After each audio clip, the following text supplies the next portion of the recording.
welcome back to my channel. Today I have my daughter Sky. She's going to be helping us talk about finances, and in particular how to stop being broke. What I mean by stop being broke is how to stop living from paycheck to paycheck. Now I know some of you guys might be wondering, what could she possibly know about finances? What expertise, what value does she bring to my life? Well, let me answer that. Number one, I'm a mom. 2, I have a savings account. 3, which is even better, in addition to that savings account, there are actually money inside of it. And number 4, I happen to have worked in the bank for a while, so I'm pretty savvy when it comes to keeping money, saving money, and even earning money. So before we get into all that, be sure you like, comment, and subscribe to my channel. Go ahead and do that. And while you're doing that, go ahead and grab a pen and a paper, and then let's get into this tea.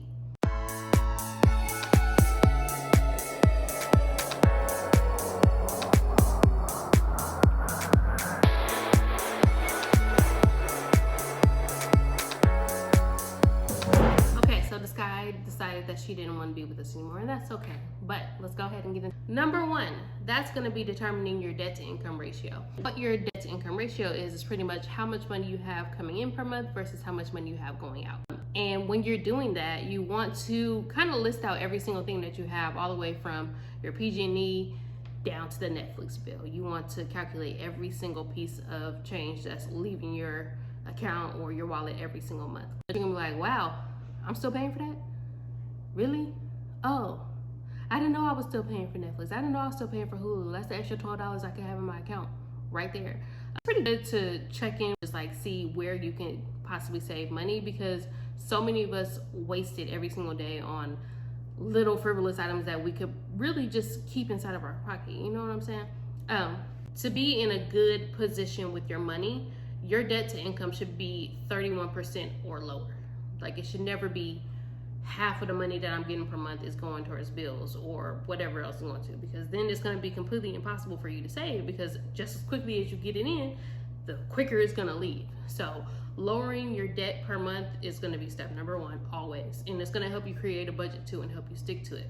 Number 2, that's going to be to pay your bills on time and in full. That might seem like a common sense thing, however, so many of us don't do that. And the reason why you want to pay it on time is because a lot of times when you don't, you end up getting a late fee or a service fee or any kind of maintenance fee that you really could avoid. And they can get pretty expensive, especially if you're paying it every single month.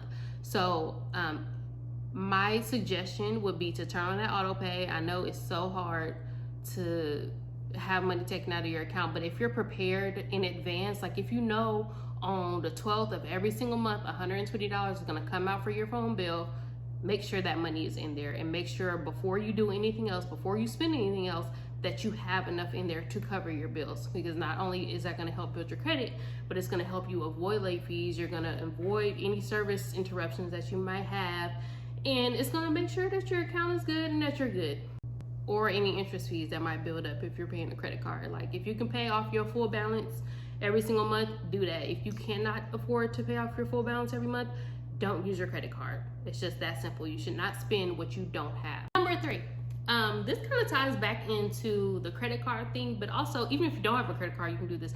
Look for rewards. Look for rewards and coupons and points anywhere you can go. Like, I feel like right now is probably the best time to do that, because almost every single store has some sort of rewards program. So if your thing is going to Starbucks every month, get you a Starbucks card, upload the specific amount that you can afford to drink at Starbucks every month. If it's $20, if it's $10, put $10 on that card. Go ahead and use that when you go into the store, get your points, so that way the next month you have enough to go get you a free drink. Like, you should be looking for deals everywhere. You should not be paying full price for anything at this point. Like, there's so many deals, so many coupons. Look them up. Before you go into a store, before you check out, look for, okay, let me see if there's a coupon for Bed Bath & Beyond, or let me see if there's a coupon for Target right now, or whatever it is you need. Like, look for those coupons, look for those deals. And if you have a credit card, you should be getting cashback offers. A cashback credit card is one for people who have a little bit more established credits. If you do have one, use your credit card. Like, get those cashback offers to where you're not just spending money directly out of your pocket, you're getting money back. And as soon as you get the money back, don't just hurry up and spend it. Put it into a little savings account, set it off to the side, or just save it for a rainy day when you might need an extra $25. Oh, I forgot, I got my rewards, let me go ahead and redeem that right now. Boom, extra money in your pocket right there. And don't mind me, I have my little cheat sheet right here so that way I can remember, because it's too many things to forget and I can go on for days. So number 4, this kind of goes into making a budget, which if you guys are interested, like I can make a video about how to make a budget as well. But when you're shopping, or if you're grocery shopping, or if you have some sort of spending that you have to do, create a budget for it and use the cash that you have. So what I mean is, if you're going to the grocery store, you should be making that list before you even walk inside the store, sitting down, writing down every single thing that you need. Go through your refrigerator, go through your cabinet, see what you already have, so that way you're not overspending or overbuying. And then also, if you have the time, go online, see how much everything costs, add it up, put down that total amount. Okay, it's gonna cost me $109 with 89 cents to get all these groceries. Take that list with you into the store, buy every single thing that you need, and get the cash ready before you go. Avoid using your debit card if you can, because why? You're gonna overspend. Because you're gonna see your list, you're gonna get everything you need, but then you're gonna be like, oh, I did want some chips. Oh, I did want some extra soda. Oh, I did want some lamb chops.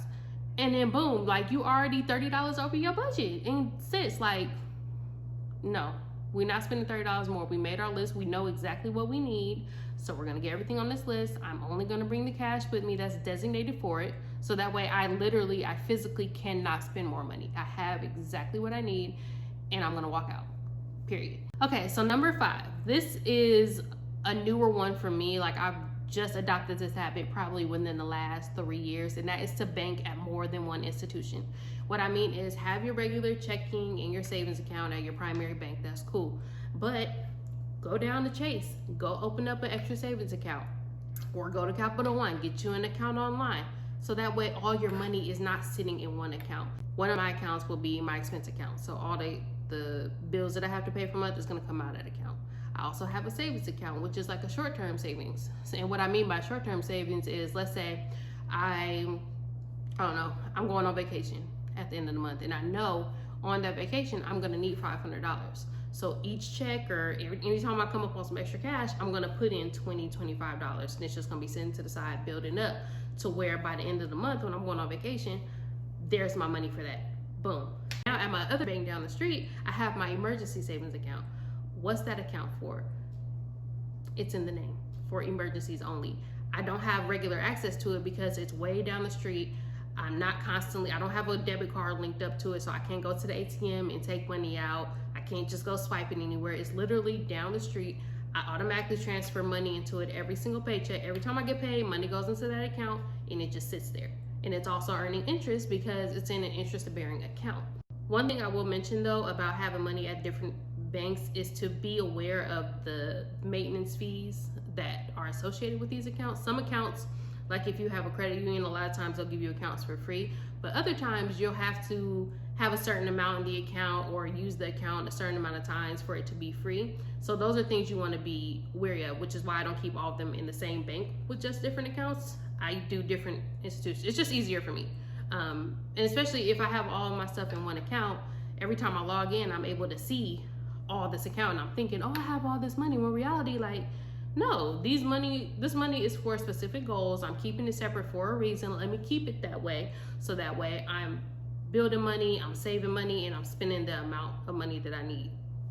This ties back into the whole having separate institutions. Is be sure you check your account. And I know I am guilty of this. Like, when I didn't know how to manage my money, I would literally avoid looking at my account because I'd be like, I know it's nothing in there. I don't need this type of negativity today. But in reality, like, you need to know what's in there. And I promise you, ever since I started looking at my account every day, like, I literally check my account every single day, I never overdraft. I never get overdraft fees anymore because I don't overspend.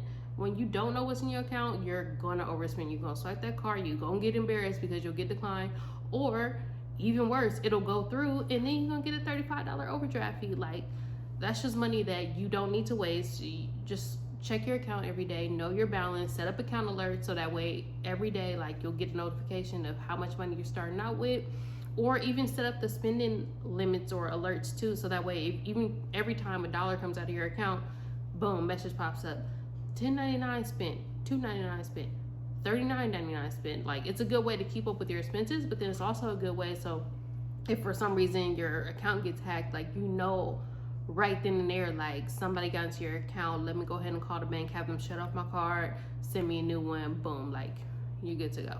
And doing all these things, it's going to take discipline. And for those of us who don't have any discipline or have really bad spending habits, I highly recommend you challenge yourself to go 1 week without spending any extra money. Like, I'm serious. Like, start on Monday, go through the entire week all the way until that next Monday. Don't spend anything extra unless it's bills or gas or food that you need to buy from the grocery store. You shouldn't be spending anything else. And that will show you, one, how much strength you have, and two, how you'll need to kind of rework yourself to be able to be on a budget. When I first started doing it, I did 30 days. I did 30 days without any extra spending, and I was able to look back into my account and see I had an extra $200 left over because I just wasn't using extra money. Okay, so the last thing in regards to your bank account is to just take advantage of the features that they have. Like, some banks, they'll have a control tower where you can go in and you can see where all of your monthly spending is going to. They'll show you all your reoccurring payments that come from your debit card. They'll also show you everything that comes from your account directly using your account number. So that way you're able to really, if it's something that you just forgot comes out of your account, you're able to see it. Also, a lot of the times your bank will break down every single thing that you spend money on. So, like, it'll put it into categories. Like, every month you spend $500 on fast food, or you spend $200 on clothes, or, you know, you get the concept. But just look at those and you can really see exactly where your money is going. Number 6, this is a hard one, especially for me, and that would be to eat at home. It's hard, but it's one of those things that really, really will help you pay off. It will really pay off for you in the long run. I know many of us, including myself, we all have a habit, something that we do every time we go to work or we go to school. Like, I know for me, I would, before I stopped drinking soda, but I would go and I would grab, like, I don't know, a juice or like a Sprite in the morning, so that way I have it for lunch. Instead of you doing that and spending $1 to $2 every day, add it into your grocery budget, buy you a 6-pack of juice or a 6-pack of soda, and just take that, because guaranteed you're gonna be, it might seem like a couple dollars here and there, but it really adds up. And if you're spending $2 a day and you're going to work 5 days a week for 4 weeks at a time, that's $10. That's an extra $40 per month that you could be saving and putting into your pocket. Like, come on, we gotta really get on top of this, because we need the cash in our pockets. We need to be able to do the things that we enjoy doing without the fear of, oh, I gotta wait till my check before I can do that. You know, like, I don't ever want to be in that position. Like, I always have something put to the side. Some money is going to be somewhere, period, every single month. Learn how to say no. I promise you, it's okay. Like, you don't have to say yes to everything. You don't have to, especially right now, it's Corona. You can't really go nowhere anyway, or at least you shouldn't be going anywhere anyway. Tell your friends no, tell your family no. Like, no, right now, I'm sorry, I'm not able to go on that trip. No, right now, I'm not able to go to that party. No, I'm not able to go to the club because I cannot afford to. You don't have to tell them all your business, but learning how to just say no and leaving it at that, it's gonna be the best thing for your pockets. Like, they might get upset because you're not hanging out all the time, but how can anybody be mad? Why would you even care if somebody's mad when you're trying to work on yourself? When you fix your finances, you fix your life. And that's something that you're gonna take with you way longer than what that party is gonna bring to you, period. So number 8, it's kind of like saving money, but then it's also like earning money at the same time. I highly recommend recycling. It's really like the best thing I could have did. And I save my bottles, I save my cans, I do this, that, and the other. And I'm like, oh, that is a good habit. And even though, yeah, it might be $20, $30 every month, but that's a lot. It adds up. Number 9 would be to fill up your gas tank. And although gas can be pretty expensive, and the thought of putting $50, $60 into your tank at a time might seem like a lot, really it's not. Because when you're putting in $10, $15 every couple of days, that adds up quicker. Like, you'll get a lot better gas mileage if you just fill it up every time you get paid. Like, put all that money in there, get it all the way up to the full, drive it until it gets a little bit low, and then put it back in. But these constant like $10 here, $20 there, you spending more money doing that than you would by just getting it filled up in the first place. Last final tip would be to stop overspending. Like seriously, don't spend what you don't have. Don't buy things that you don't need. So if you need to delete that Target app, if you need to delete the Amazon app, go ahead and do it, because chances are you getting on there just to see what it is that you can buy. You don't really need it. Trust me, you don't need it at all. Okay? Try doing these tips for 30 days. Comment, let me know how it works out. Let me know how much money you saved. Like, I want to know if they help. Have anything else to add, go ahead and leave it down below. Always like, comment, and subscribe, and we'll see you next time.